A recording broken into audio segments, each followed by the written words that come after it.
Hey guys, tonight we begin with something that might just make you grateful for the comforts of the 21st century. You're about to walk through the streets of ancient Rome, and spoiler alert, you're not going to last a day. Between the stinking air, bizarre food, and total lack of basic hygiene, it's a wonder anyone survived. So, before you get comfortable, take a moment to like the video and subscribe, but only if you genuinely enjoy what I do here. And let me know in the comments where you're tuning in from and what time it is. It's always fascinating to see who's joining us from around the world. Now, dim the lights, maybe turn on a fan for that soft background hum, and let's ease into tonight's journey together. Welcome to ancient Rome. You open your eyes, groggy from the heavy sleep that's somehow not enough, and there it is. The smell. It's impossible to ignore. A mix of unwashed bodies, burning incense, and the faintest hint of raw sewage. You feel in the air. The city is alive, but not in the way you'd want to be alive. The streets are chaotic, the noise deafening, and the sun is already beating down on you like an angry Roman god. You pull yourself to your feet, unsure whether to greet the day or pray for an immediate time machine back to the comfort of your own time. You're not in a modern city with its air-conditioned rooms and sanitized spaces. Nope. In this world, your morning begins with a deep breath of something that could be called city air, only if you squint your eyes and lower your standards. If you even think about stepping outside, the first thing that hits you is the heat. It's like someone turned the world into an oven, cranked up the temperature, and then forgot to install the air conditioning. But hey, Rome's a mighty empire, right? So what's a little discomfort in the grand scheme of things? You soon find out. The thing you'll notice first, besides the unbearable stench, is the sheer amount of people crammed into every corner of this bustling city. The streets are more like human rivers, with the flow never really stopping. Pedestrians bump into each other, jostling for space, while merchants shout their wares in a chaotic symphony of voices. It's not the polite, orderly hustle you're used to. It's a survival game, and you're an unprepared player. Now, let's talk about the streets for a moment. They're not what you'd expect. Forget the smooth, clean roads of modern cities. In Rome, the roads are often little more than poorly laid stones, uneven and rugged. You think about taking a stroll, but then remember that the streets are filled with, wait for it, piles of animal waste. If you're lucky, it's just donkey droppings. If you're unlucky, there's human waste thrown in the mix, casually discarded by someone who couldn't wait for the public toilets. If you step in it, well, you're probably going to be doing the walk of shame as you try to clean your shoes off in a bucket of murky water. It's not like there's a convenient nearby store where you can buy some nice, fancy cleaning supplies. Nope. If you get dirty, you're stuck with whatever you've got on hand. And forget about taking a bath. There's no lovely hot shower to look forward to after a long day. Public bathhouses exist, sure, but they're a mix of social gatherings, gossip, and, let's face it, more germs than you could possibly imagine.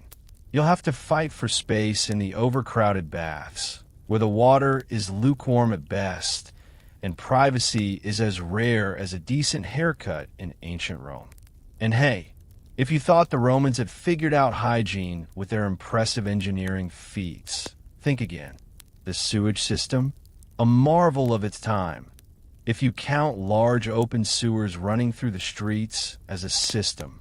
Sure, the wealthy have private latrines, but for most people, it's the public facilities. They might be functional, but privacy?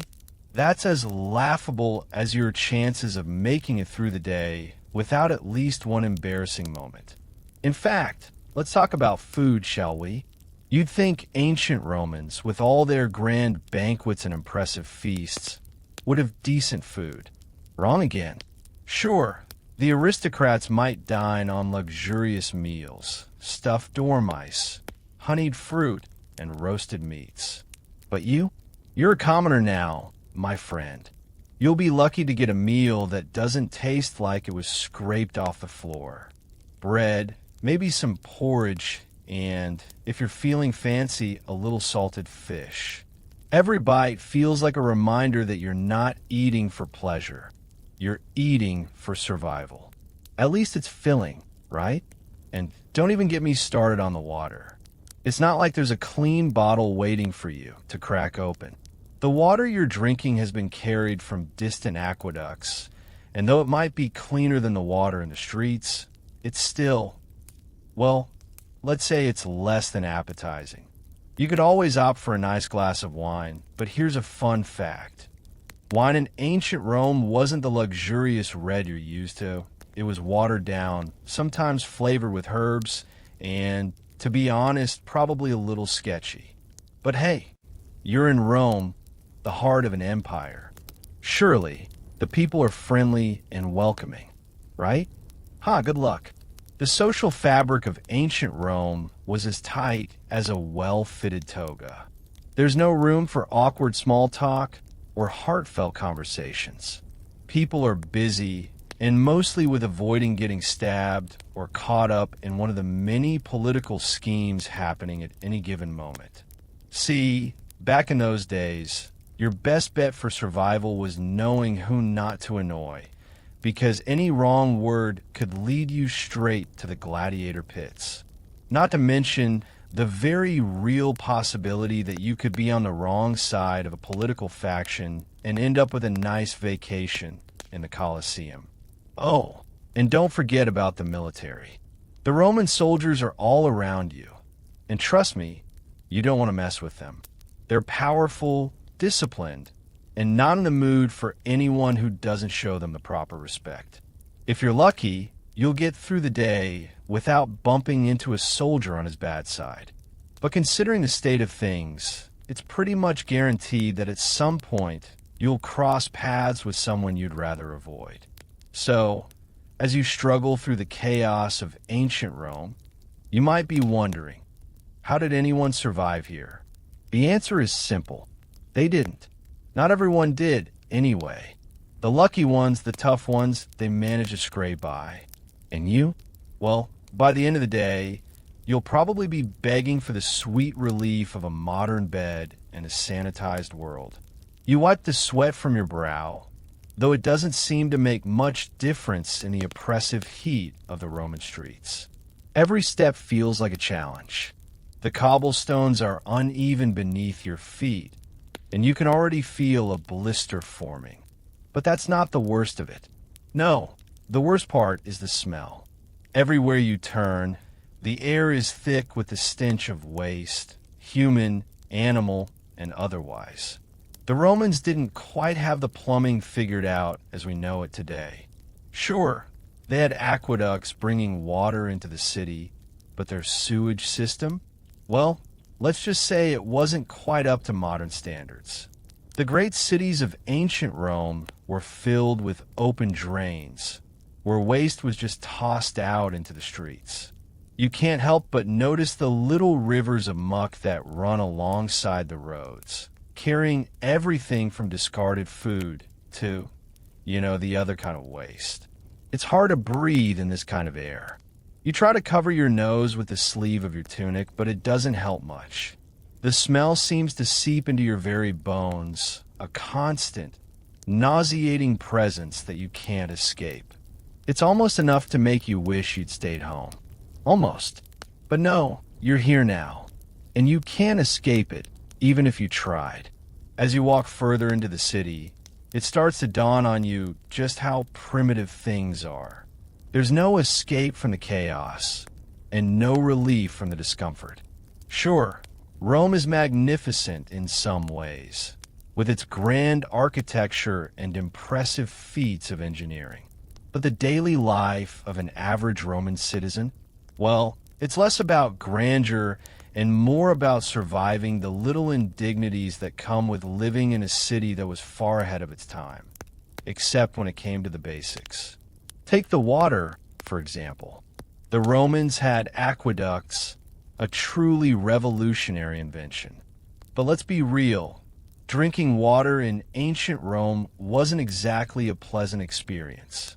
You can see it now, the water flowing from the aqueducts, bringing water into the fountains and baths. But the water?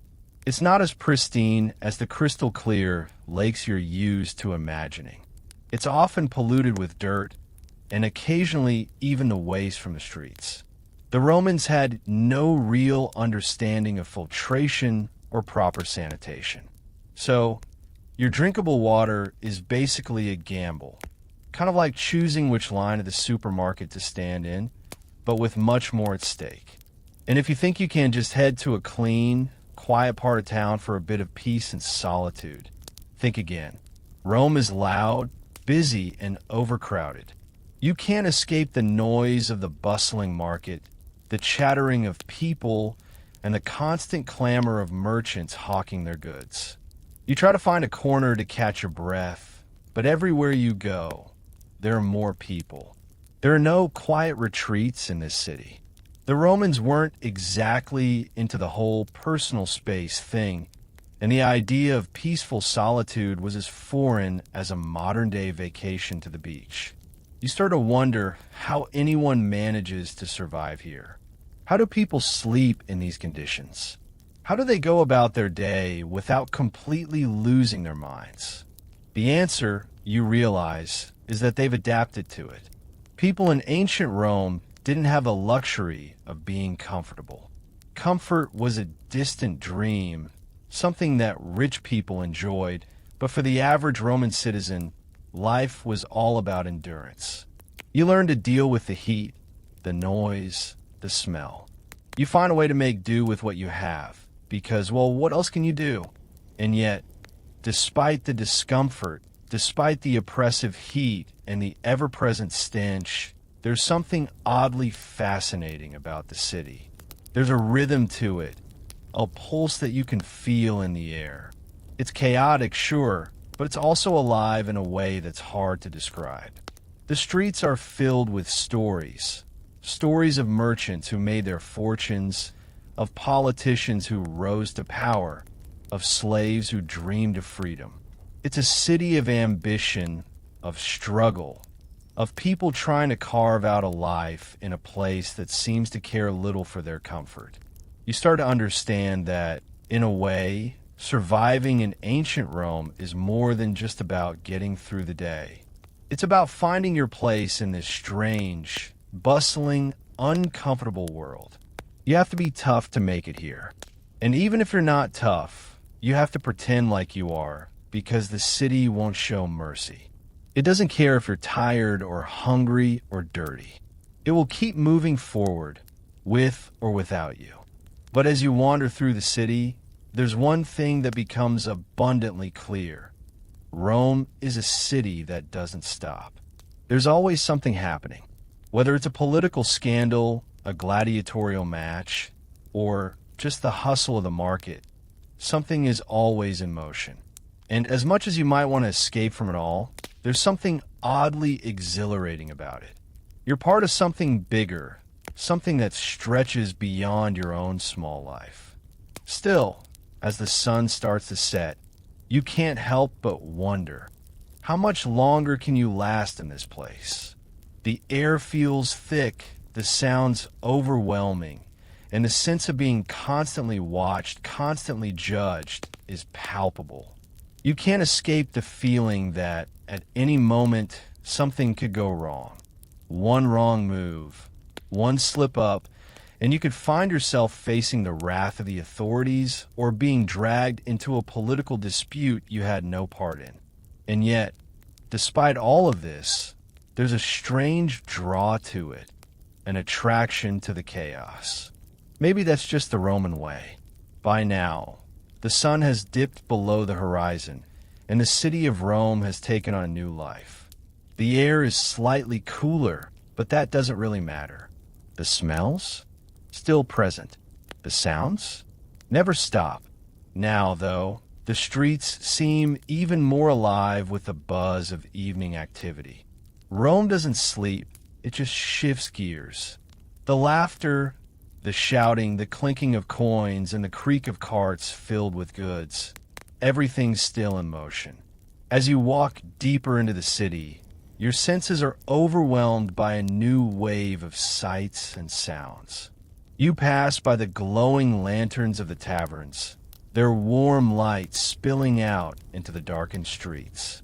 The locals are gathering for their evening meals, or perhaps a drink to wash away the heat and the dust of the day. You can't help but notice the way they carry themselves. The rich, strutting like peacocks in their finely made tunics. The poor, hunched over, trying to make the most of whatever scraps they've gathered. In this city, everyone is playing a part. Some parts are better than others, but they all matter. After all, without the poor toiling away, the rich wouldn't have the luxury to parade around the city in their best clothes. You wonder what it would be like to be one of those rich Romans. To have a grand house with a beautiful courtyard. To sit at a lavish banquet table, surrounded by fruits, meats, and fine wines. To have servants to do your bidding, ensuring that every need is met. But then you remember that the reality of life in Rome, rich or poor, comes with its own challenges. The life of luxury is not all it's cracked up to be, as you're about to discover. You're hungry by now, but you're not sure if you're ready for what's about to come next. Rome, for all its splendor, has a strange relationship with food.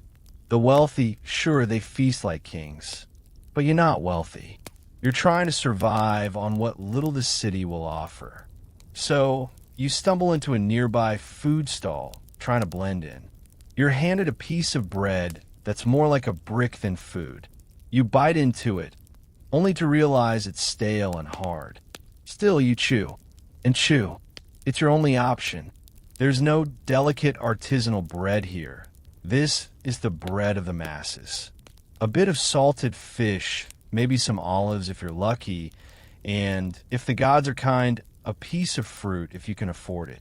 You can see the way the Romans treat food as a necessity, not a luxury. Meals are functional here. It's not about savoring flavors or enjoying the experience of dining. It's about filling your stomach so you can go back to work. You can't afford to waste time. You must keep moving. So, the bread is tough, the fish a bit too salty, and the wine watered down. It's enough to keep you going, but not much more. Still, you swallow, your stomach rebelling against the harshness of it all. Meanwhile, the wealthy Romans, those lucky enough to sit in their luxurious homes, are feasting on dishes that might make you gag just from the thought of them. Imagine this, stuffed dormice. Yes, you heard that right. Dormice. These little creatures, usually roasted with honey and poppy seeds, are a delicacy among the elite. And that's not the only strange thing they're eating. There's also fermented fish sauce, a condiment that probably tastes like something the gods would never approve of. Still, it's considered a treat among those with the means to indulge. You, however, aren't dining like them. You're struggling to get through this brick of bread, hoping it fills you up so you can endure another day in the chaos of Rome. But the whole time, you can't stop thinking about those wealthy Romans. How did they manage to make it through their days, when their biggest problems seemed to be which toga to wear? The answer, of course, is that they had people for that. They had slaves, workers who were forced to do everything for them, from cleaning up their messes to preparing their meals to doing the work that kept the empire running. You're stuck with doing everything yourself. As you finish your meal and push the remains of your stale bread aside, you start to think about the future. How long can you keep up this lifestyle? How long can anyone?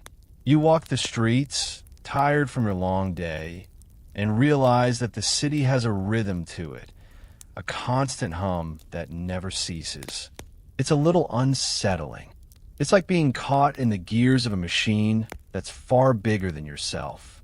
Everyone is working, grinding away, but for what?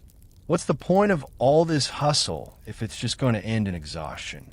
You glance around at the other faces on the street, all of them struggling in their own way. Some are merchants trying to sell their wares. Some are slaves carrying heavy loads. Some are just like you, trying to survive, trying to figure out how to make it through another day without losing their minds. You realize that, in a way, this is the true nature of Rome. It's not about glory or conquest. It's about survival, day in and day out. The people of Rome are doing whatever they can hold on to what little they have. And then there's the violence.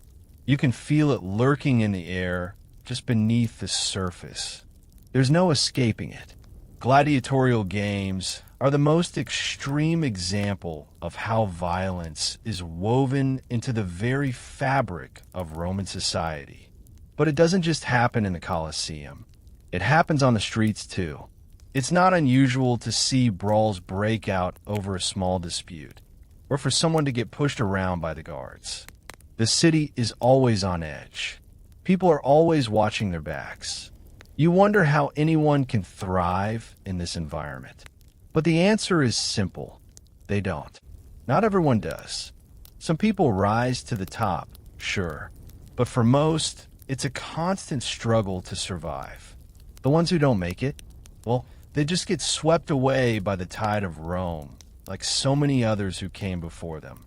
By the time the night falls completely, you're exhausted. Your feet ache, your stomach growls, and you can't remember the last time you had a good night's sleep. But as you walk through the darkened streets, one thing is clear. Tomorrow, it all starts again. The struggle, the discomfort, the fight for survival. It never ends. Not here. The night in Rome doesn't provide much relief. In fact, it's worse than the day in some ways. While the heat might have faded, the city never truly cools. The streets are still teeming with life, though now it's the more sinister kind.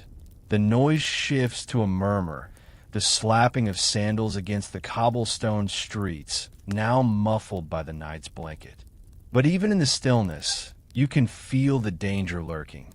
Your eyes take a moment to adjust to the dim glow of oil lamps.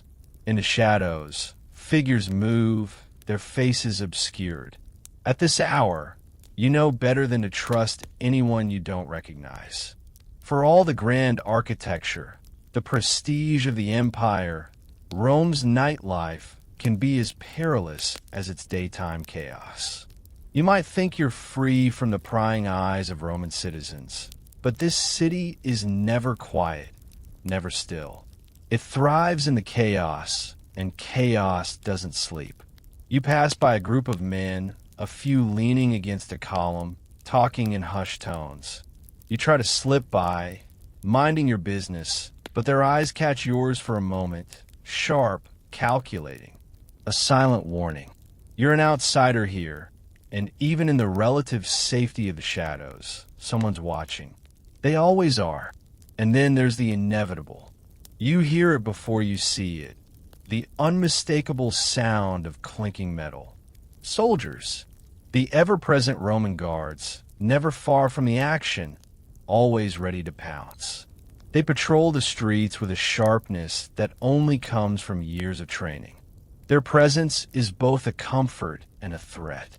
On one hand, they provide some semblance of order to the disorderly streets.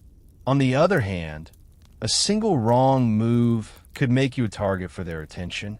And trust me, you don't want to be on the wrong side of them.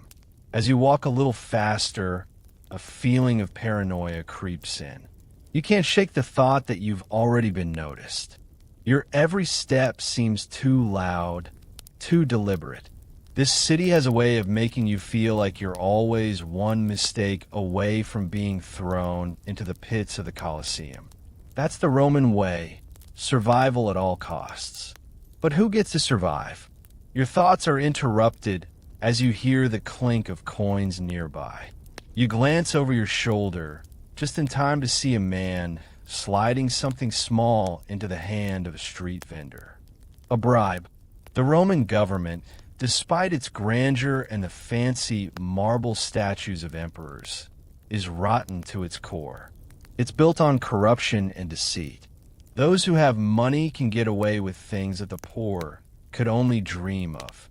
That's life here. Power, wealth, and influence all functioning behind a veil of respectability. The rest of you? You're left to struggle and scrape by, hoping the gods smile down on you. But as you turn the corner and leave the busy streets behind, the silence catches you off guard. You've entered a less populated area, one of those neighborhoods where the real underbelly of Rome exists. Dilapidated houses, cracked walls, and the low murmur of angry conversations. No grand temples or forums here. It's just people trying to get by.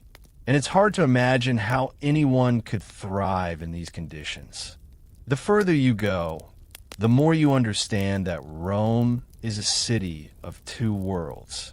There's the one you see in the daylight, the one with grand speeches in the Senate, with processions and the promise of power. And then there's this world where people live in the shadows, far removed from the luxuries of the elite. The reality is that for the average citizen, life in Rome is a constant hustle, a game of survival. As you make your way through these less visited streets, you notice a few soldiers standing guard near a row of poorly maintained homes. They seem to be doing their job, but you know that this neighborhood is a bit different. The tension here is palpable, a mix of fear and resentment. In this part of the city, the soldiers aren't just a symbol of the law. They're a reminder of the empire's power, constantly looming over people's lives. It's a city where every action is scrutinized, where your place in society is determined by more than just your work or your skills. It's about who you know and how much you can pay to keep your head above water. If you were born into the right family, you could live like a god. If not, you'd be lucky to survive until the next day. You realize that power isn't just a matter of might. It's about maintaining control over those who don't have the resources or connections to fight back. You pass a group of children playing in the dirt, their faces streaked with sweat and grime. For a moment, you wonder what their lives will look like. Will they stay here in the shadows of Rome's grandeur? Or will they climb up the social ladder, scraping their way towards some semblance of respectability? In a way, their futures are already decided for them. Rome doesn't offer many chances for the poor to rise. It's a city where your fate is often written before you even take your first breath. But as you continue on, there's one thing that stands out. It's the resilience of the people. Despite everything, the filth, the violence, the constant struggle, there's a strength in this city. People make do. They survive. They find ways to endure in a world that doesn't care for them. You might not get the luxury of a warm bed or a full meal, but you get something else, the grit to keep going no matter what. And that's what keeps Rome alive. The empire may crumble one day, but its people, they'll continue to live on, pushing through the hardships, fighting for their piece of the city that never truly sleeps. The cool air is starting to settle in as the night deepens. You pause for a moment, listening to the quiet hum of the city, the soft murmur of voices, and the distant clang of metal. You're still far from home, but in some strange way, you're starting to understand the city. It's harsh, unforgiving, but it's alive.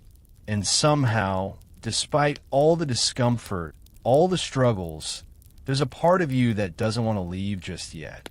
Section 5. The quiet night offers little solace as you wander further into the labyrinthine streets of Rome. You've begun to notice a peculiar sense of stillness that only seems to be found in the dead of night. Yet, the stillness isn't peaceful. it's oppressive. It presses down on your chest like a weight, and every shadow seems to hide something just waiting to leap out at you. You hear the occasional distant shout, the clink of metal against stone, and the soft murmur of the city that never quite sleeps. There's a part of you that feels like a tiny speck in the middle of all this. A nameless, faceless soul wandering through an empire that's far too big, too powerful for someone like you to even matter. Ancient Rome, this empire built on blood, sweat, and power, doesn't care about you. It doesn't care about the everyday struggles, the pain, or the grind that people like you go through. It just marches forward, taking everything in its path, leaving behind nothing but those who were strong enough to survive. But you're not alone in this city. As you continue on, you spot figures in the shadows. Men and women whose faces are etched with hardship. Some are sitting, others are walking quickly, each with a determined air about them. These are the people you'll encounter most in the city. The average Roman, not the ones sitting at the grand banquets or living in villas. These are the workers, the tradespeople, the ones who keep the empire running without ever getting the credit they deserve. You pass a group of them now, huddled together at the corner of a narrow alley. They're deep in conversation, but the moment they notice you, they fall silent. The tension in the air is palpable. You try to pretend you haven't noticed the way they eye you, distrust in their gazes, but also curiosity. You get the sense that strangers aren't a welcome sight around here. In fact, it's probably not a good idea to linger too long in these areas. There's a quiet sort of danger that hangs over places like this, and you're not sure if you're ready to find out just how far that danger stretches. As you step away from the group, the city begins to reveal its more brutal side. You think back to what you've already witnessed today, how everyone seems to be locked into a struggle just to survive. The daily grind is relentless, and for most people, it's not about thriving. It's about making it through another day. There's no time for luxury, no time for excess. It's all about the basics: food, shelter, and safety. And yet, despite the difficulty, you begin to realize something important. There's a strange resilience in the people of Rome. They may be struggling, but they're not beaten. Every day is a battle, but they continue to fight to find ways to get by. The wealthy might have the power, the prestige, and the luxuries, but it's the common folk who truly run this city, who keep it going. It's easy to forget that, but when you step into the underbelly of Rome, it becomes glaringly obvious. The night grows deeper still, and you find yourself near the Forum. The grand structures stand tall against the dim sky, and for a moment, you pause to take in the sheer scale of it all. The marble, the columns, the statues, they're all there, gleaming faintly in the moonlight. It's impressive, no doubt. It's a testament to the might and ambition of the Roman Empire. But there's something about it that feels cold. Monumental, yes, but distant. The people who built it, sacrificed for it, are long gone. What remains is the stone and the power, but it's empty. There's no warmth here. It's a stark contrast to the streets you just walked through, where life is messy, uncomfortable, and real. You realize now that this is Rome in its truest form.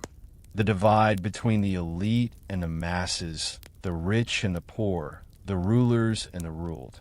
The empire is powerful, yes, but it's also fragile. It's built on the labor of countless individuals who will never get the recognition they deserve. As you walk on, your mind begins to wander. You wonder if it's worth it, this endless fight for survival. What's the point of it all? The grandeur of Rome might seem impressive from a distance, but when you're standing at street level, You begin to see the cracks, the inequality, the harshness of it all. The empire might have its glory, but it's not shared by everyone. And those who aren't in the right place at the right time, well, they're left to struggle. And yet, you can't help but feel the pull of the city. Despite all its flaws, there's something captivating about it, something magnetic. It's as if the city itself is alive, breathing, pulsing with the energy of 1,000 souls, all caught in the same web. Maybe that's what keeps people here. The promise of something more, even if it's just a fleeting moment of glory or recognition. Maybe that's why you're still walking through its streets, despite the discomfort, the danger, and the uncertainty. The sound of footsteps behind you jolts you from your thoughts. You turn, but it's just another citizen, another weary traveler going about their business. You exhale a sigh of relief, but the unease never quite leaves you. You've learned by now that in Rome, you can never really relax. There's always someone watching, always someone ready to pounce. You continue walking, letting your mind wander again. It's strange how life in Rome is constantly shifting, constantly changing. The faces change, the places change, but the core of it remains the same. The struggle, the fight for survival. And you, right here in the middle of it all, trying to make sense of a world that often doesn't make sense. As you make your way back toward the heart of the city, there's one thought that keeps swirling in your mind. Rome may be an empire, but at the end of the day, it's just people trying to live. And those people, no matter how rich, how powerful, how important, they're all just trying to make it through. Some will rise to the top, some will be forgotten, and some will simply fade into the streets. But in the end, everyone's story is the same. It's all about survival. Section 6. The early hours of morning are not much better than the night. If anything, they're just the beginning of another round of struggle. The air is slightly fresher, but it still carries that same underlying stench. The same noise. The same bustle. People are already out and about, like clockwork, beginning their day before the sun even has a chance to warm the streets. It's as though the rhythm of this city never stops. It's a constant hum, a pulse, almost as if the whole place is alive. But not in a romanticized, magnificent empire kind of way. No, it's a relentless, mechanical pulse. And here you are again, in the thick of it. You think back to yesterday, to the long hours spent walking through the streets, to the overwhelming weight of the city. But today feels different. The city is less forgiving. The chaos of yesterday is somehow more intensified now, as the crowds grow larger, the noise sharper, and the heat more suffocating. It's as if Rome has decided it's time for you to really earn your place in it. You make your way down a street you haven't noticed before. Narrow, cramped, with crumbling buildings on either side. There's an odd smell wafting through the air, something between rotting food and sweat. You wrinkle your nose, but push forward anyway. There's nowhere else to go. It's when you pass a corner that it hits you. The unmistakable sound of shouting. You pause instinctively, the hairs on the back of your neck standing up. The sounds grow louder, and now you hear the unmistakable crack of a whip. You're about to turn and run, but you can't quite tear yourself away. Against your better judgment, you take a step forward, peering around the corner. What you see isn't anything like you imagined. It's a group of slaves, their backs hunched under the weight of large crates. Their faces are weary, their bodies covered in grime. Their clothes, if you can call them that, are little more than rags, barely enough to cover them. The master overseeing them, someone who looks like he's enjoying the spectacle, is shouting orders in that typical Roman way, lashing out with the whip every now and then, cracking it with precision to remind them of their place. You step back, heart racing. It's not the first time you've witnessed this kind of thing, but it's different when you see it up close. The brutal reality of what life is like for the lower class in this city smacks you hard. It's not just a fight for survival. It's an ongoing battle against power, against those who can take and take, knowing there will be no consequence. It's an unending cycle of exploitation, and you wonder how anyone can endure it day in and day out. It's easy to forget that this kind of cruelty is part of the fabric of Roman life. Slavery, while legal and deeply ingrained in Roman society, isn't a subject that's often openly discussed in polite conversation. It's something that happens in the shadows, behind closed doors, and is often justified as an essential part of the empire's functioning. But here, you just seen it firsthand. The ugliness of the system is laid bare. And now, you can't unsee it.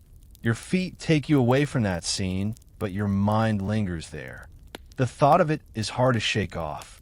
These people, these slaves, they're not much more than tools, disposable and overlooked. They don't have a voice, a choice, or even a life that's truly their own. Their existence is dictated by the whims of their masters, their future already sealed before they even drew their first breath. And yet, despite it all, they keep moving. They keep working silently, without complaint. There's a strength there, a quiet resilience. In a way, it's humbling, but it also leaves you wondering how much longer they'll be able to endure it. How long before this empire collapses under its own weight, under the exploitation and greed that fuels it.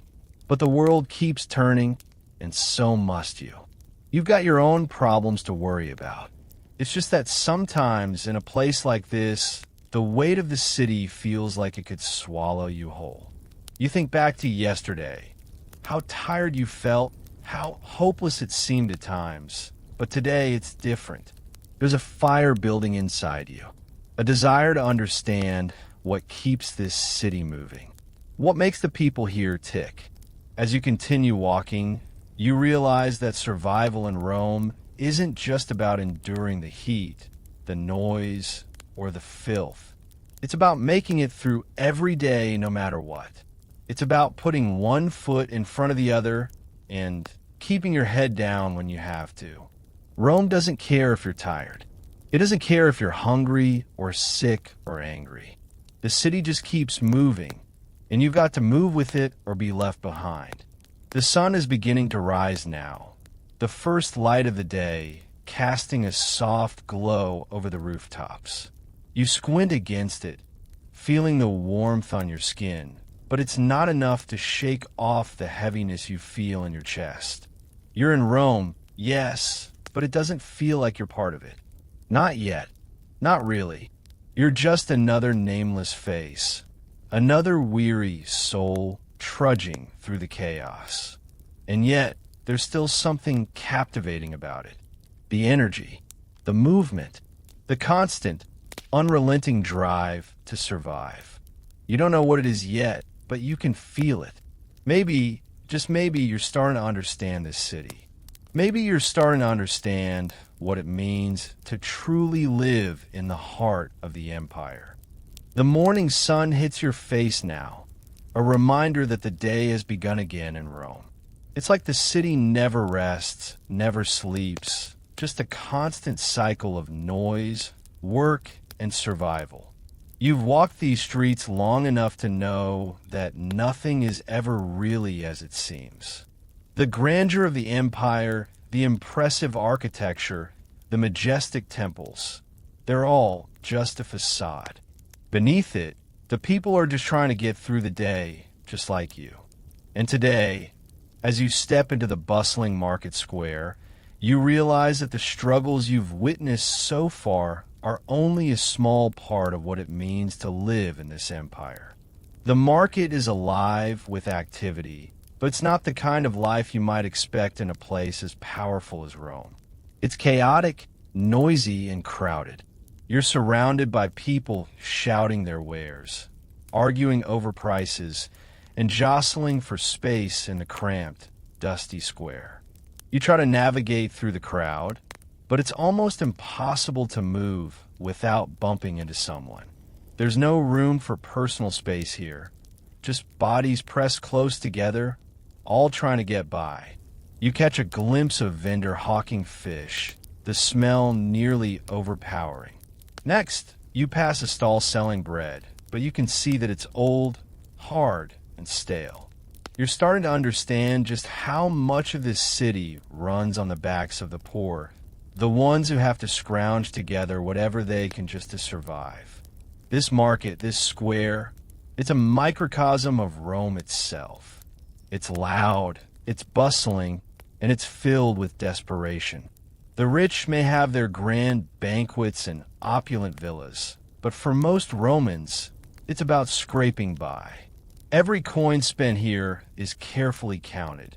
Every meal is a reminder of how little you truly have. You can see in the faces around you the same exhaustion, the same weariness. They don't have time to stop and appreciate the splendor of Rome. They just keep moving, keep hustling, keep surviving. You spot a man selling fruits, but when you get closer, you realize that his wares are far from fresh. The apples are shriveled, the grapes are withered, but he still stands there, calling out to passers-by, doing his best to make a sale. You wonder if he even believes that he'll sell anything today. Probably not, but he doesn't have a choice. In Rome, survival doesn't care about whether you believe in it or not. It just happens, or it doesn't. The hustle of the market is overwhelming, and you find yourself trying to escape the crowd, desperate for some air, some space. You head down a quieter alleyway, but even here, it's hard to shake the feeling that something is always watching, always waiting. The shadow of Roman authority is never far. You know that a single wrong word, a single misstep, could draw the attention of the guards. You can already feel their presence, like a weight pressing on your chest. The alley is narrower than you expected, the walls closing in around you, and you're reminded once again that, in Rome, the space you occupy is never truly yours. People are constantly pushing, shoving, forcing their way through. There's no room for softness here, no room for weakness. As you walk deeper into the alley, you come across a small group of people huddled around a fire. They're not doing much, just talking quietly, exchanging what little they have, food scraps, gossip. You approach cautiously, try not to draw attention to yourself. But as you get closer, you realize something. They're not all strangers. There's a sense of camaraderie among them, a sense of shared experience. Despite the hardship, despite the constant struggle to survive in a place like this, they found a way to get by, together. And for a moment, you realize that this is the true heart of Rome, the people. The ones who have no power, no wealth, no status, but they make it work anyway. For them, it's not about climbing the social ladder or gaining favor with the emperor. It's about surviving. And if you're lucky, surviving together.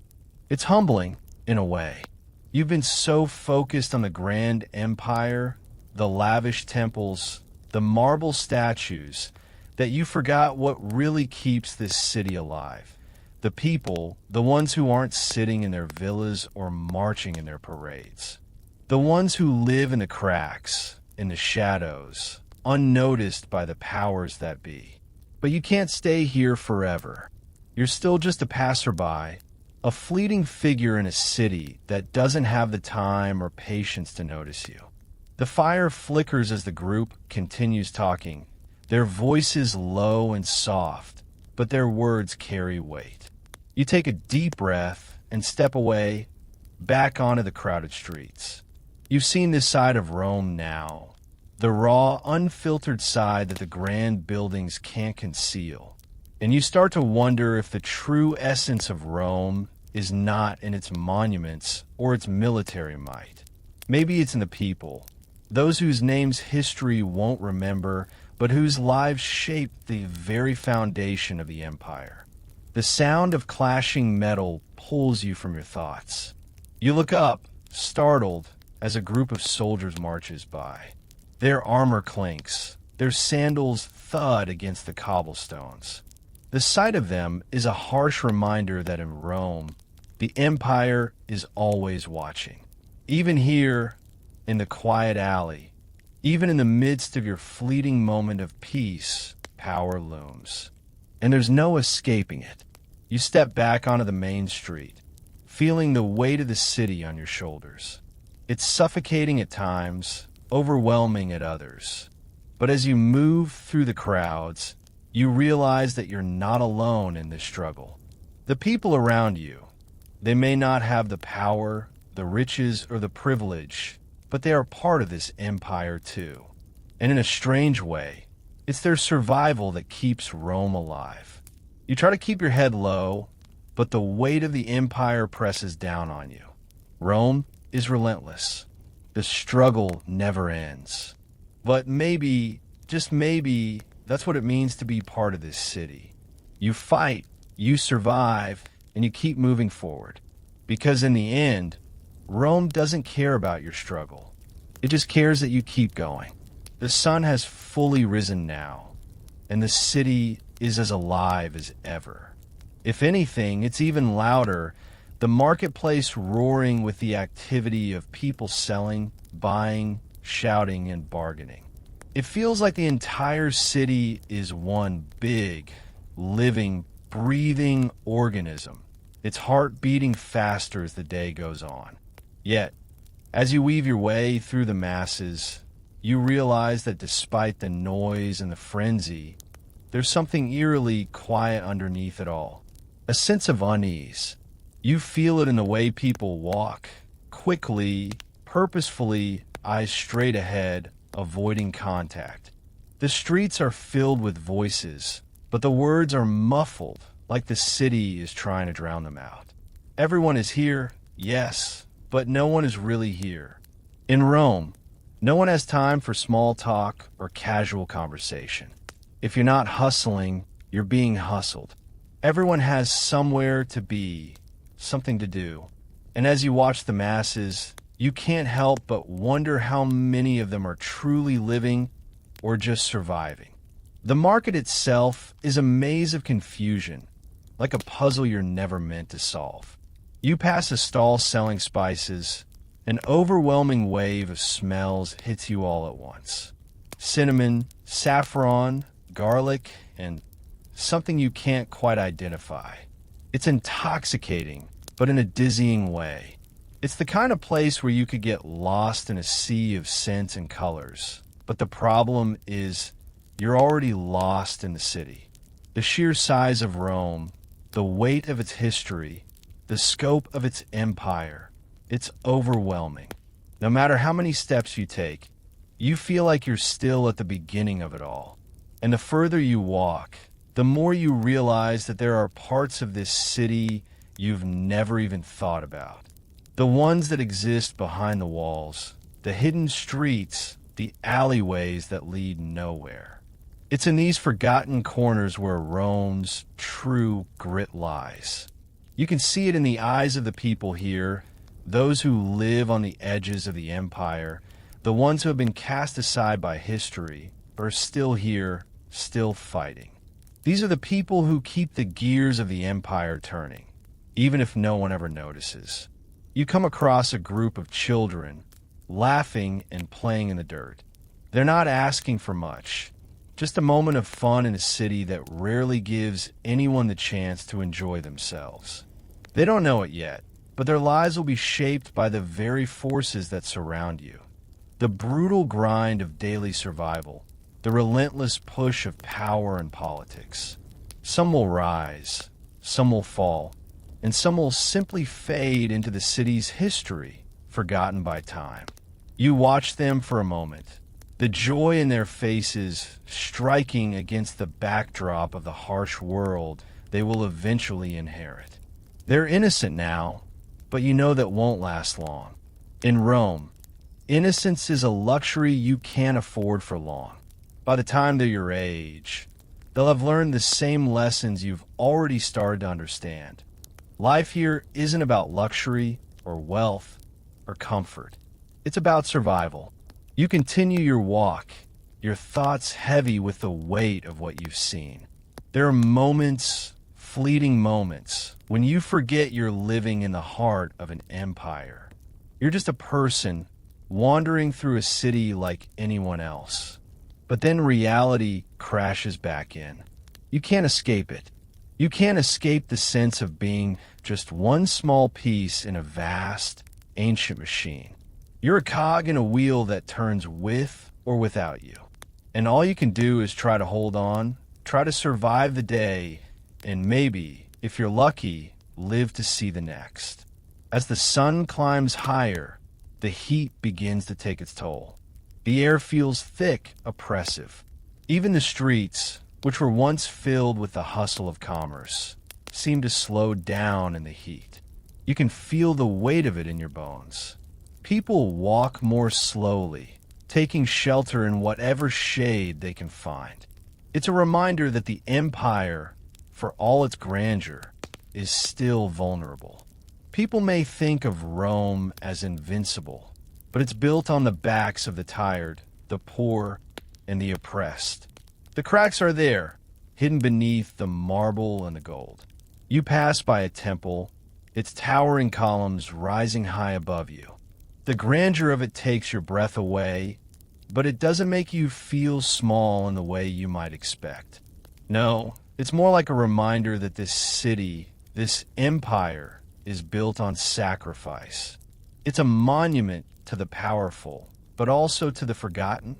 The ones who built it, who made it possible, who lived and died without ever seeing the rewards of their labor. You stop for a moment to catch your breath, the heat making it hard to think clearly. The noise, the people, the constant push and pull of life in Rome. It's all too much. It feels like you're drowning in it.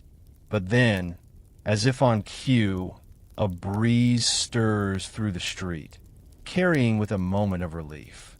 It's a fleeting thing, but it's enough to remind you that even in a place as unforgiving as Rome, there are small moments of respite. You take a deep breath, try to steady yourself. There's no time to waste. You got to keep moving, keep pushing forward. Because in Rome, if you stop for too long, if you let yourself pause, you might just be swallowed up by the weight of it all. As you walk past the temple and back into crowds, you feel that familiar sense of being both a part of something bigger and utterly insignificant at the same time. It's a strange feeling, one that makes you feel both powerful and powerless. But you know that in a city like this, that's the way it is. Everyone is part of the machine, but not everyone gets to control it. The day is wearing on, but you're still here, still pushing through. It's tiring, it's difficult, but it's what you've got. It's what everyone has. You can't stop now. You made it this far. In Rome, survival isn't about the luxuries. It's about holding on and holding on tight. The sun continues its climb into the sky, the heat settling in more and more. But that's not what catches your attention now. What stops you in your tracks is the sudden shift in the crowd. It's subtle at first, a ripple that passes through the marketplace, a quick change in the rhythm of the city. And then you hear it, the unmistakable sound of marching feet. Roman soldiers, probably on patrol, making their way through the market. Everyone moves aside instinctively, some with a sense of urgency, others with a slow, deliberate resignation. It's not unusual for the soldiers to pass by, but today, there's a different energy. You feel it in the air, the tension building with each step they take toward you. As they march past, they barely spare anyone a glance. but you can feel their eyes on you nonetheless. Heavy, assessing. You're just another face in the crowd, but for a moment, they make you feel like you're on the edge of something you can't control. It's one of those moments where you realize that for all the noise, for all the busyness of the city, everything stops when the soldiers arrive. You're reminded that Rome, for all its grandeur and power, runs on fear as much as it does on ambition. The power is clear. There are no questions about who's in charge here. You don't have the luxury of questioning it, either. As the soldiers continue their march, you find yourself momentarily paralyzed. You don't make eye contact. You don't dare to. You simply watch them pass, trying to make yourself as small as possible. No sudden movements, no unwanted attention. That's how you survive in a place like this, by blending into the background, by disappearing into the masses. Once they've passed, the rhythm of the marketplace slowly resumes, but it's not quite the same. You feel like you've been reminded of your place in this city, of the invisible lines drawn around you. In Rome, it's easy to forget that the empire is held up by fear and submission. Power doesn't only come from strength, but from the constant reminders that everyone is watched, everyone is controlled. But just as you try to shake off the unease, you find your mind drifting back to the question that's been with you all day. Why? Why does Rome work like this? What's the point of all this survival, this constant grind? What is it that the people here are truly working toward? In your heart, you know the answer. They're working toward whatever little piece of life they can grab. Some of them dream of rising in society, of climbing the social ladder. But for the most part, it's about getting through the day. And that's the trick, isn't it? If you can survive one day, then maybe you can survive another. And so life goes on. You take a step forward, your thoughts racing, and immediately bump into someone, a merchant carrying a bundle of goods. He stumbles back slightly, but when you apologize, he just gives you a shrug and moves on, like it's no big deal. It's strange how in Rome, people are all so close, yet so distant. Everyone is fighting their own battle, but it's rare that anyone takes a moment to help another. You wonder if that's just how life is here. Survival comes first. After that, maybe there's room for kindness. But that's a luxury most can't afford. You keep walking, trying to push the thoughts from your mind. But then you stop at the entrance to a small courtyard. The hustle of the marketplace is still buzzing in the background, but here, it's a little quieter, a little more peaceful. You can almost hear your own thoughts again. The buildings here are a bit more spaced out, the street a little cleaner. There's no grand architecture, no marble columns, but there's something comforting in its simplicity. This is a different side of Rome, one that you haven't really seen much of yet. You're not in the heart of the empire now. You're in the small spaces between the grandeur, where people go to rest, to escape the madness of the city. You take a deep breath, feeling the air shift slightly. The oppressive heat is still there, but here, in this small corner of the city, it doesn't feel so suffocating.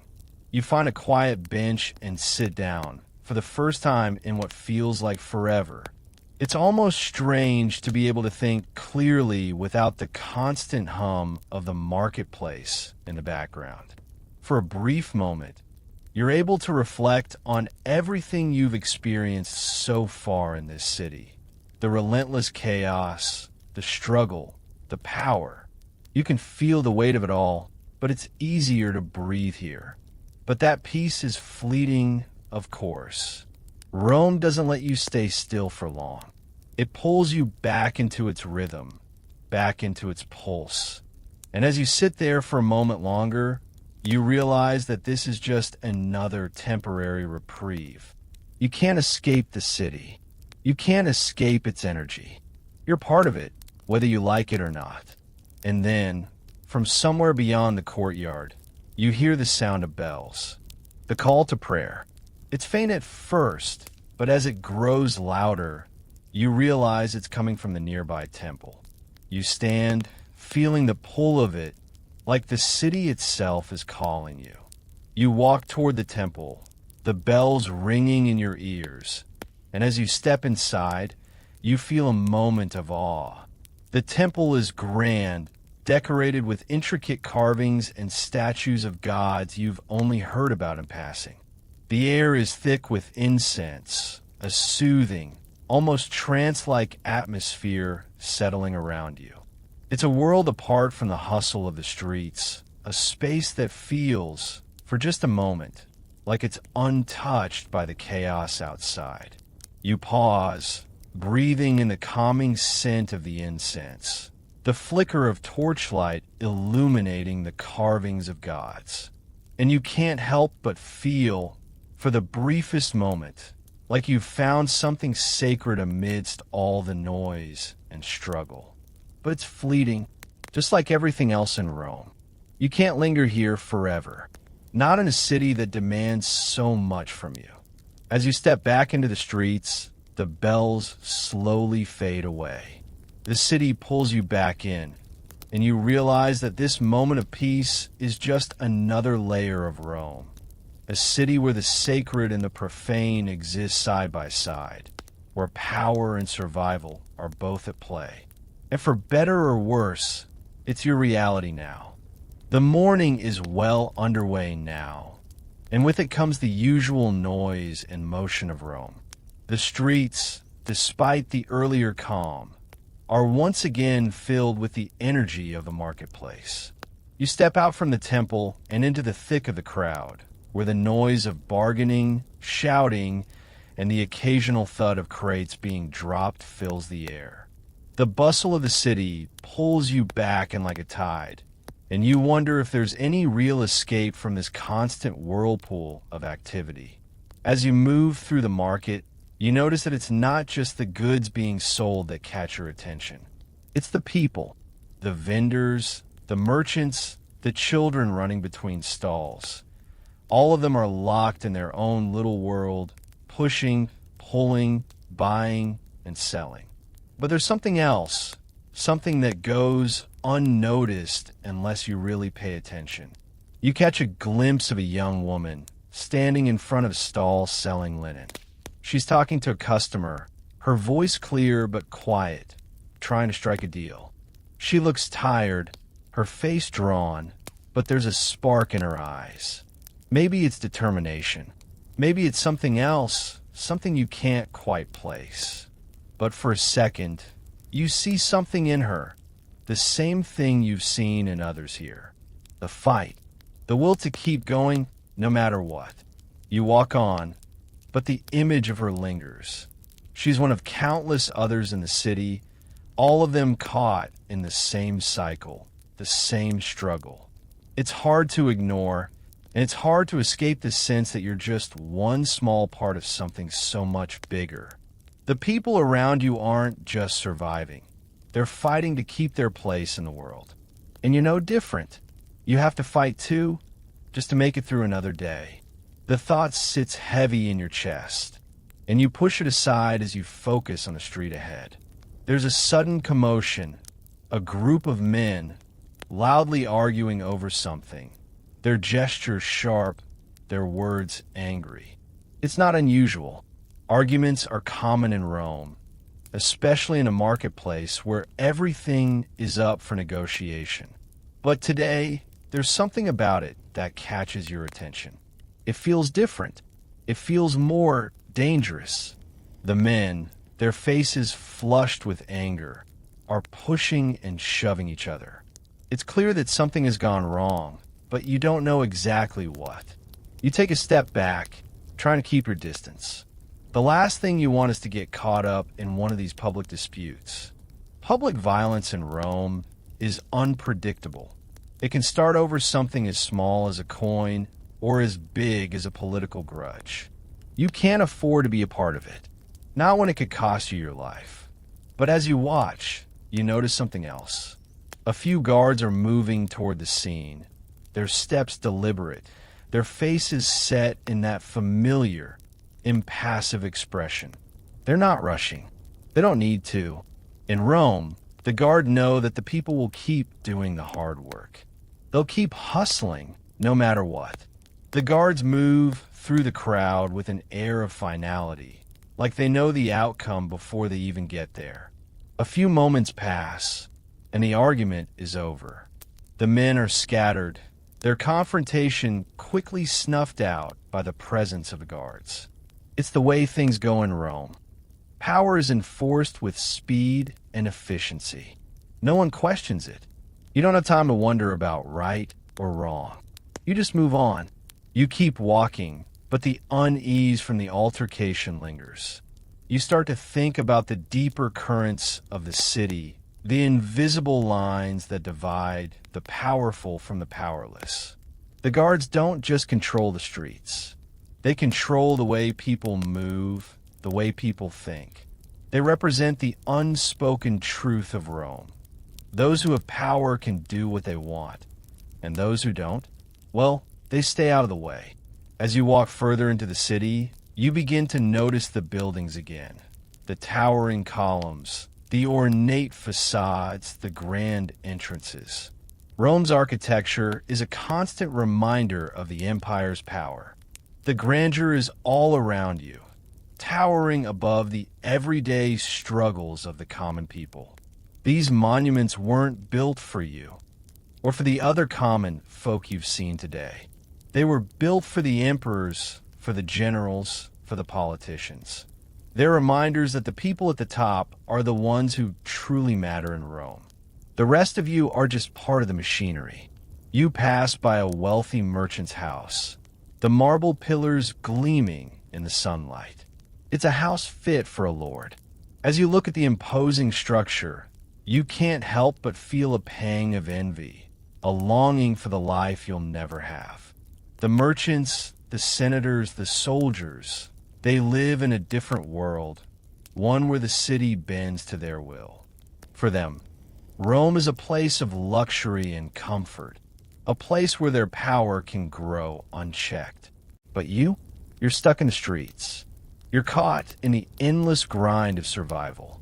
And even when you manage to carve out a little space for yourself, even when you manage to find a moment of peace, it's always temporary.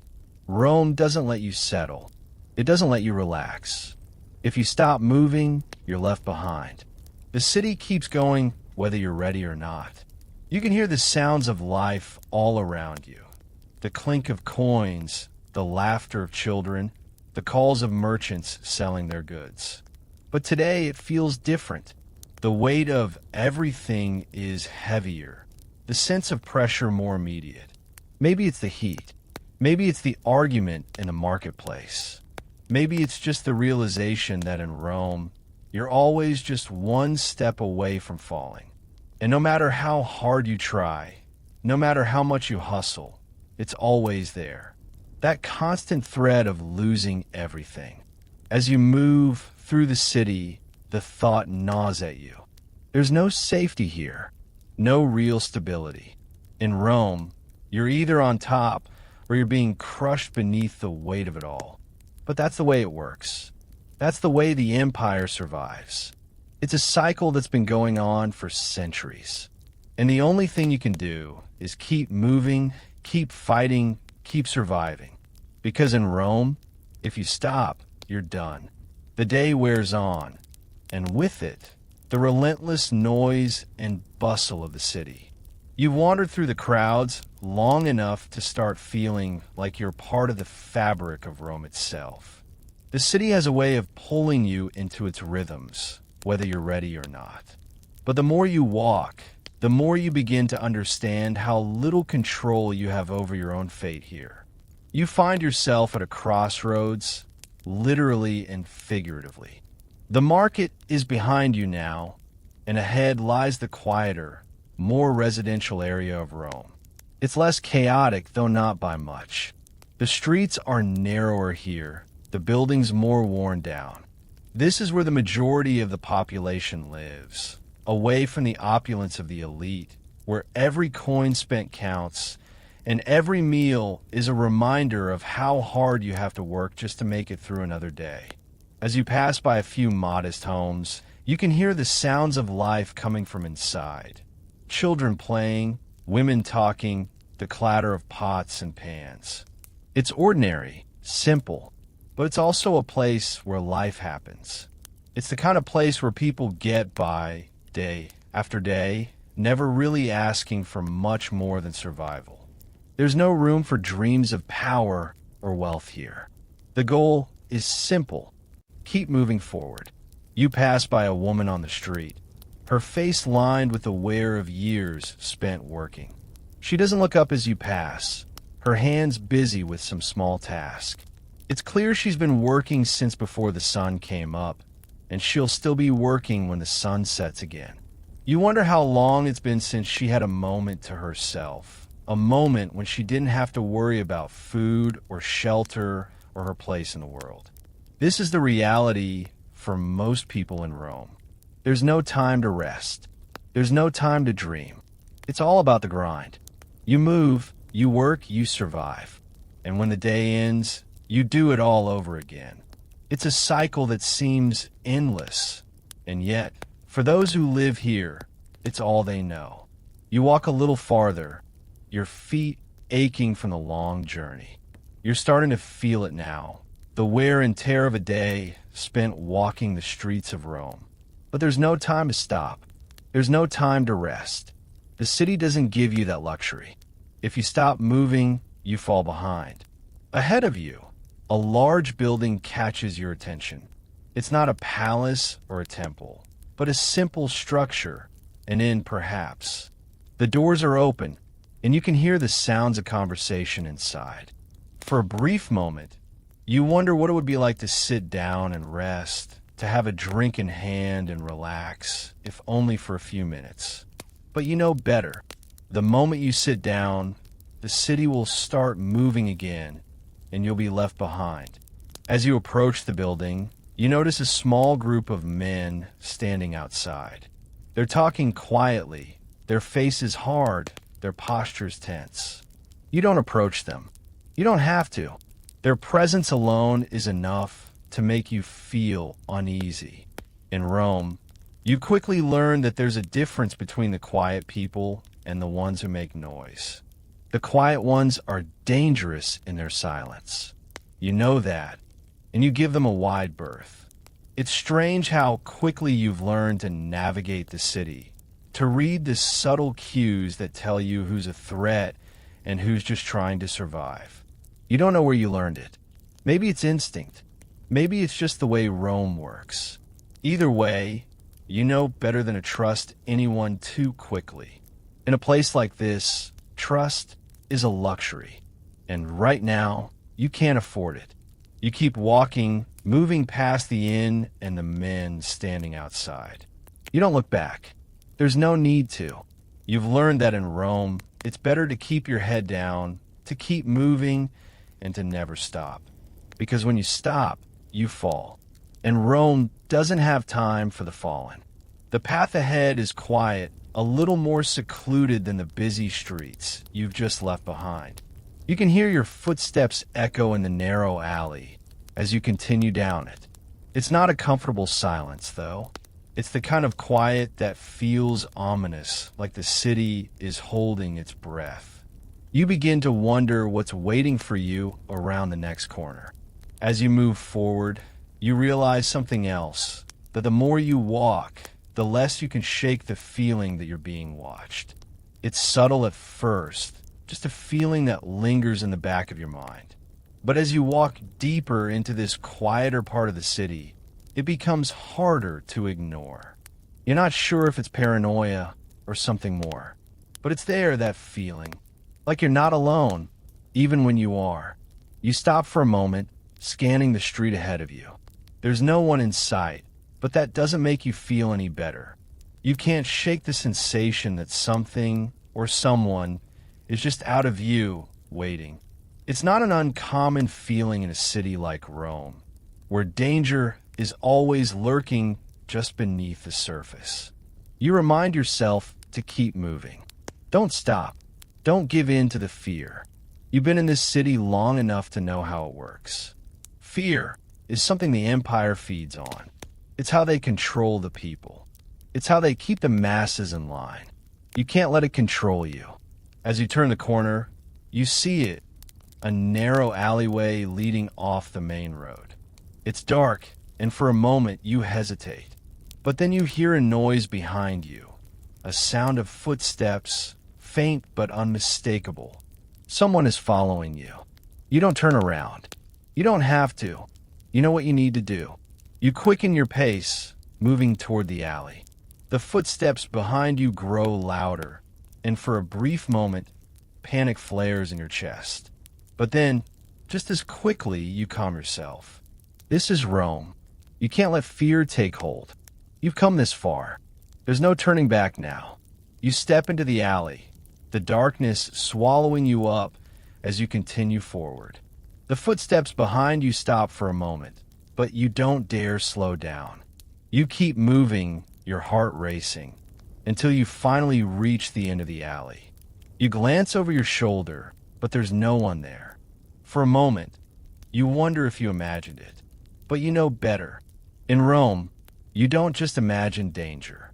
It's always there, just out of sight, waiting for the right moment to strike.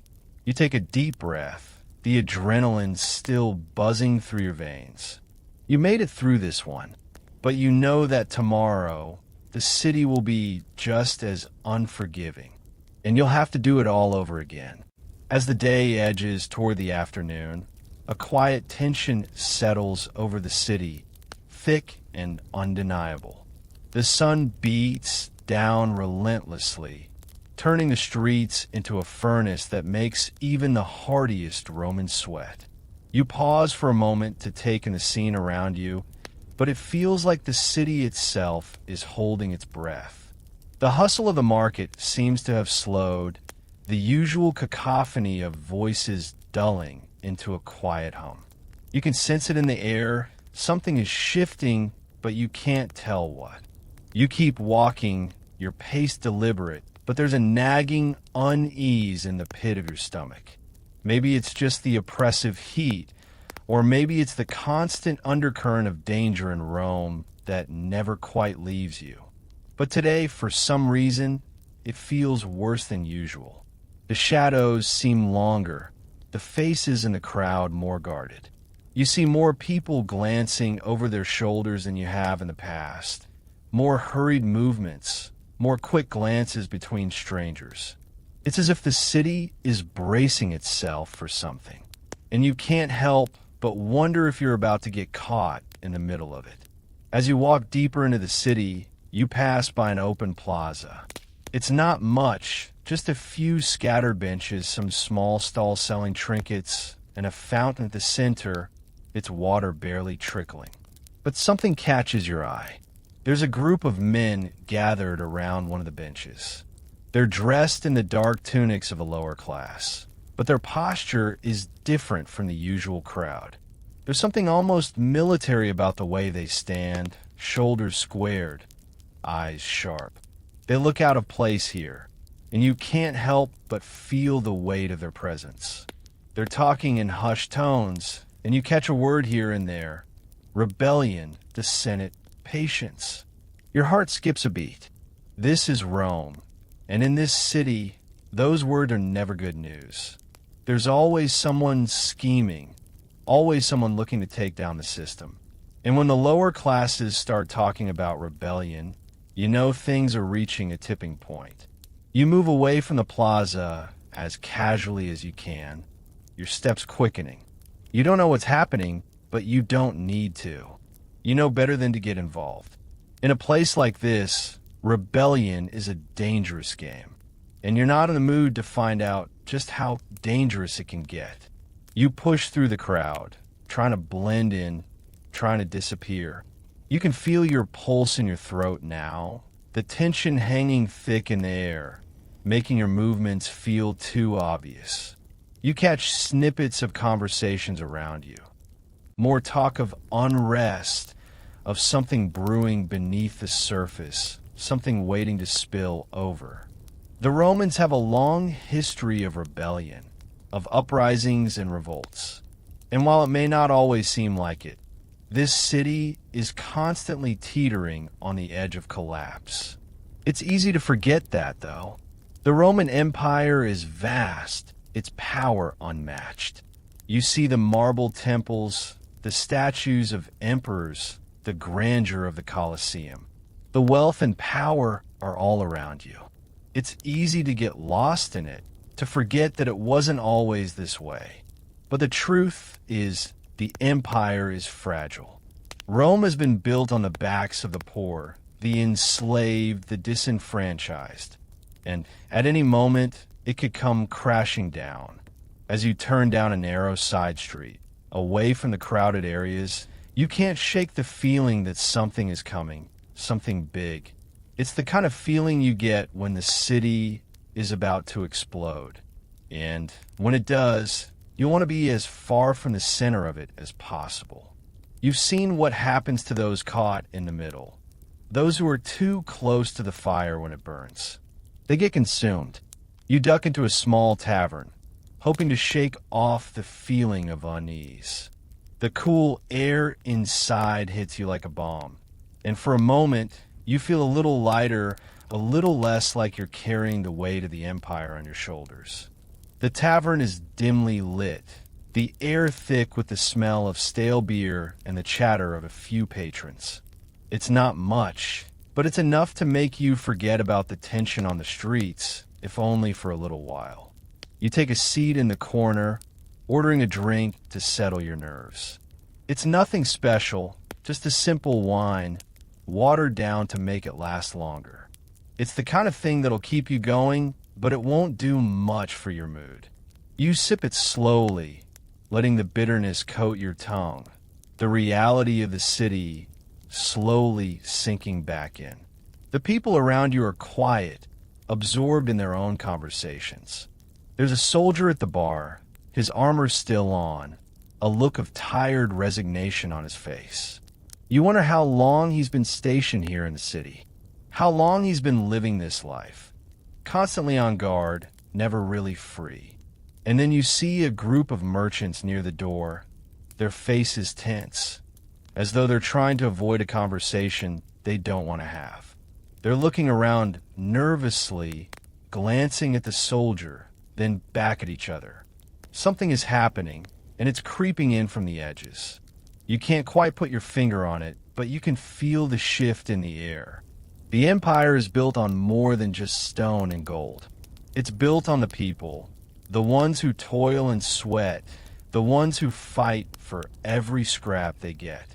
And in a city like Rome, where power flows through the streets like blood, you start to realize that the system can only last so long before it breaks. You finish your drink, the weight of it sinking into your stomach. The feeling of unease isn't gone. It's just settled, like a storm that hasn't quite passed yet. You know you can't stay here forever. The city is waiting for something, and you're waiting with it. It's only a matter of time before the unrest boils over. As you step back onto the streets, you try to push away the thought that keeps gnawing at you. What if this time things are different? What if this time the empire crumbles? What happens when it does? You don't know the answer. But one thing is for sure. When it happens, you'll need to be ready. And you're not sure if anyone truly is. The streets of Rome feel even more oppressive now. The air is thick with heat, the tension palpable in every step you take. It's the kind of weight that makes your chest tight, like the city is pressing down on you, holding you in place. You can't escape it. Rome is everywhere. Its marble columns, its statues, its people. It's a world built on power, on control. And right now, you're starting to realize that power doesn't just come from the emperor or the Senate.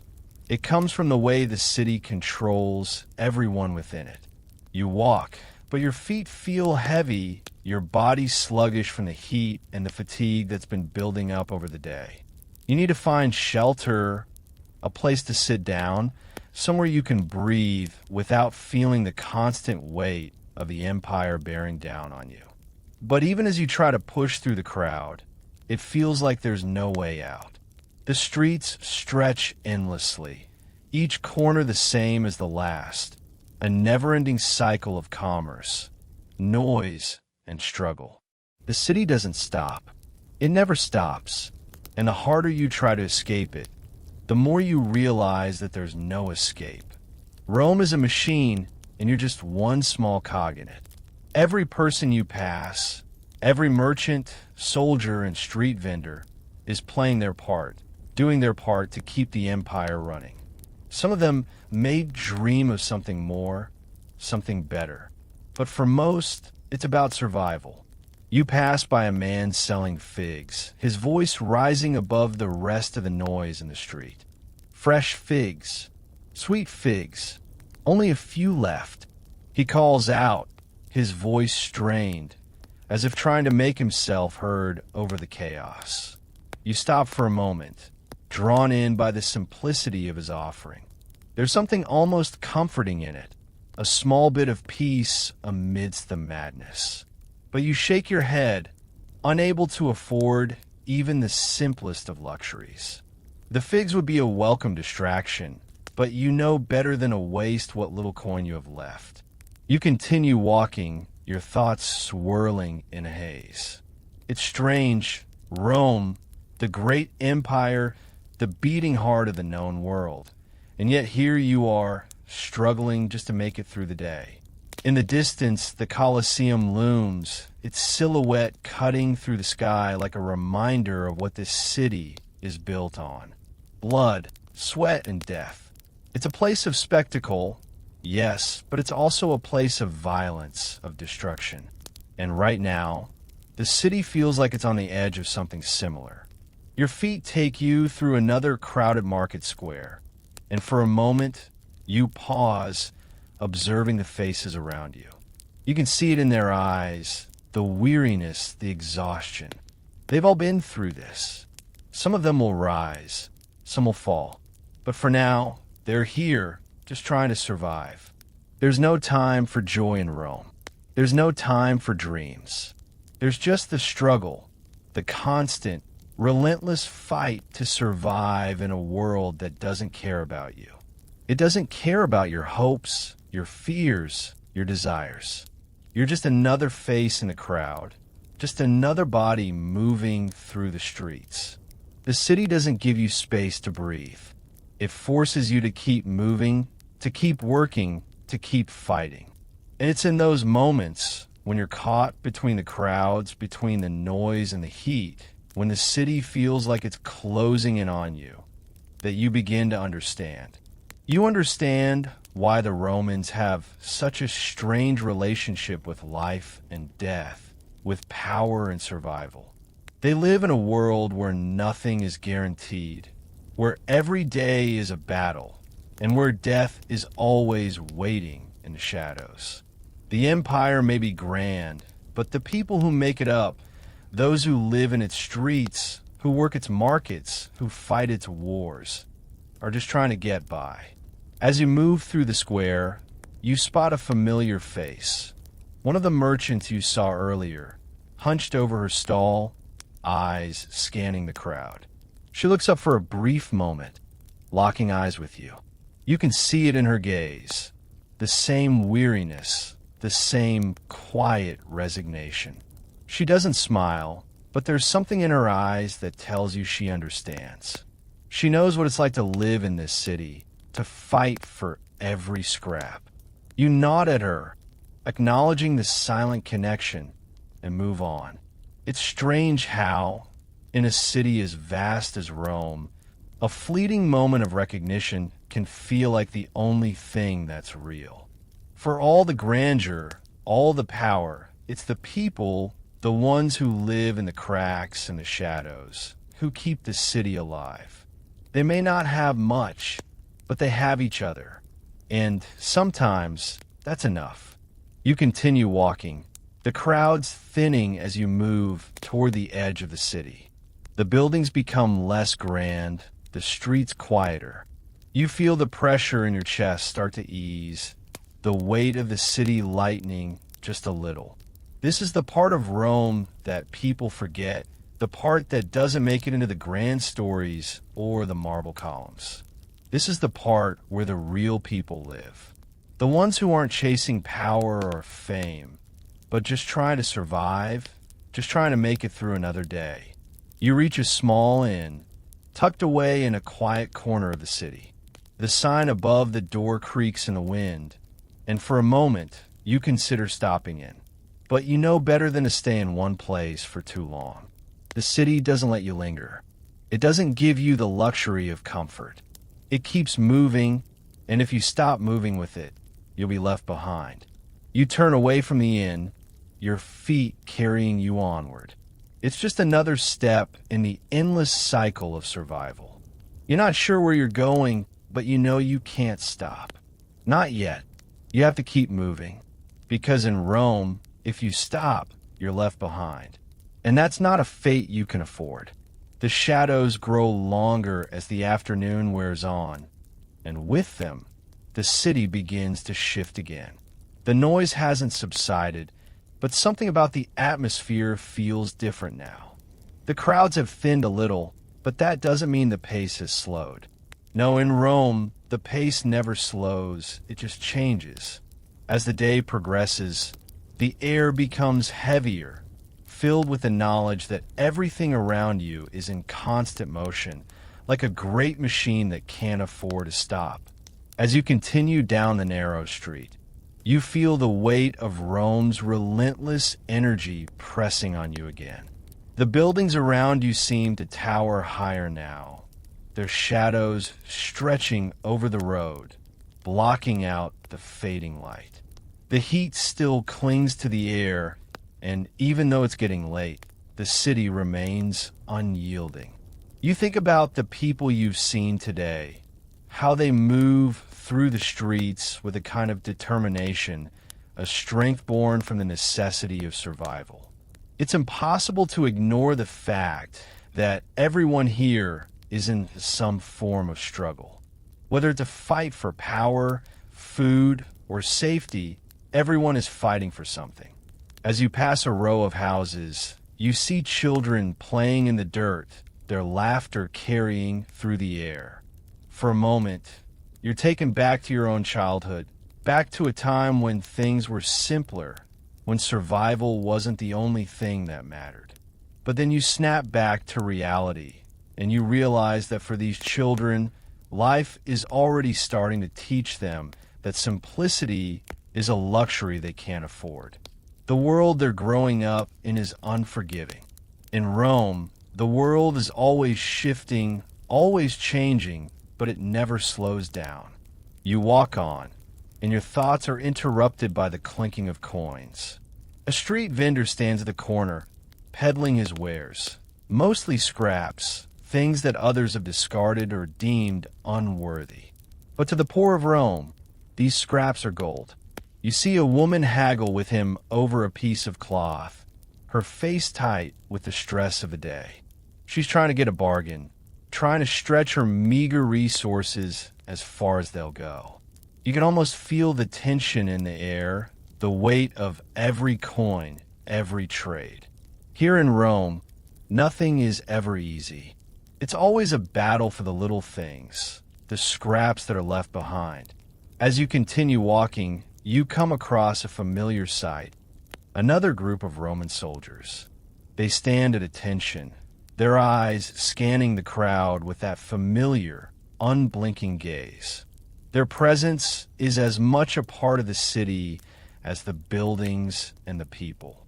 It's a reminder that no matter where you are in Rome, power is always watching. The soldiers move through the crowd like they own it, part of the empire's unyielding force. And yet, even they are trapped in the same cycle. They too are just cogs in the machine. But it's not just the soldiers who carry the weight of Rome. It's the merchants, the slaves, the workers, the common folk. They're all part of the system, all working to keep the empire alive. The emperor may sit on his throne, but it's the people who make the empire run. It's the people who keep the wheels turning, even when they're not the ones pulling the strings. And as you watch the soldiers move through the crowd, you realize that in a city like this, everyone has a role to play. Some roles are more powerful than others, but they're all important. Without the soldiers, without the workers, without the merchants, Rome wouldn't be what it is. You walk a little faster now, the streets beginning to feel more claustrophobic. You're not sure if it's the weight of the city on your shoulders or the sense that something is about to change. But either way, you can't shake the feeling that the world around you is shifting, that the delicate balance of Rome's power is beginning to crack. You can feel it in the way the people move, in the way the guards stand a little straighter, in the way the soldiers' eyes scan the crowd with more intensity. Something is coming. It's a feeling you can't explain, but you know it's there. You make your way toward the outskirts of the city, away from the hustle and bustle, trying to find some small bit of peace. The buildings here are less imposing, the streets narrower, quieter. You're not sure why you've come this way, but it feels different. There's a sense of finality in the air, like you're walking towards something you can't quite see yet. Maybe it's the realization that no matter where you go in Rome, the city will always pull you back. You can try to escape it, but you can't outrun it. It's a part of you now, just like it's a part of everyone who lives here. You walk deeper into the quiet streets, the noise of the city fading behind you. The sounds of the marketplace, the voices of the people, the footsteps of the soldiers, all of it becomes distant, like a memory fading away. The further you walk, the more you begin to feel the weight lift, like the city is finally letting you go. And for a moment, just a brief moment, you feel free. You're still here in the heart of Rome, but it's different now. You can breathe a little easier, your steps lighter. The sun is setting now, casting a warm, golden glow over the streets, and you can almost forget that the city is a machine running without end. But you know, it's just a moment, just a fleeting bit of calm in a city that never stops. Because as much as you might want to escape it, Rome will always pull you back in. It will always remind you that no one can truly get away from the weight of its power. You stop for a moment, taking in a view of the fading sunlight over the rooftops. It's beautiful, in a way, peaceful even, but it's hard to forget that underneath all this beauty, there's always something simmering, always something waiting to explode. And when it does, you know you'll be caught in it. For now, though, you stand still, breathing in the cool air as the last light of the day fades behind the horizon. You don't know what tomorrow will bring, but in this moment, you have a small respite from the constant push of the empire. The cool of the evening begins to settle over the city, and the streets of Rome start to feel like a different world. The sun has dipped below the horizon, casting a golden glow over the tops of the buildings, and with it, the hustle of the day begins to slow, the frantic pace of commerce and survival easing into the quiet of the night. Yet, even as the city breathes easier, you can't shake the sense that something is still bubbling just beneath the surface, waiting. You've walked this city long enough to know that in Rome, the night is never truly peaceful. It's easy to forget in the midst of the noise and chaos of the day, but nighttime in this city holds a different kind of danger, a quiet, unseen kind of power that keeps everyone alert. The soldiers are still out there, patrolling the streets, their eyes scanning the shadows. The whispers of the marketplace turn into hushed conversations in the corners of taverns and inns. Something is always just beneath the surface in Rome. You feel it in the way the city is moving even now, in the way the street lamps flicker to life, casting long shadows over the cobblestones. In the distance, you hear the faintest sound of drums, the muffled rhythm of something far off, something big, something ominous. Perhaps it's just the normal noise of the night, but you can't help but wonder if it's something else, something more significant than the city's usual hum. It's as if Rome is trying to whisper to you, trying to tell you something. Your footsteps echo through the quieter streets now. The shops are closing, the vendors packing up, and the common folk are beginning to retreat into their homes. The sounds of the day are fading, replaced by the murmur of distant voices and the occasional clink of a coin or a piece of pottery being moved. You've been walking for hours, and your feet are sore, your mind growing heavy with the weight of everything you've seen. And yet, something keeps you going, something pulls you through the city like an invisible force. You find yourself at the edge of Rome, standing near the ancient walls of the city, looking out over the vast expanse that lies beyond. The night is darker here, the stars clearer, and for a moment, it feels like you're standing at the edge of the world. There's something strangely peaceful about it. The cool breeze, the quiet, the sense that the empire's grasp isn't as tight here, at the farthest edge of its reach. You wonder, briefly, what life would be like outside the city, away from the weight of the empire, away from the constant struggle for survival. But you know better. This city may have its problems, but it's also all you know now.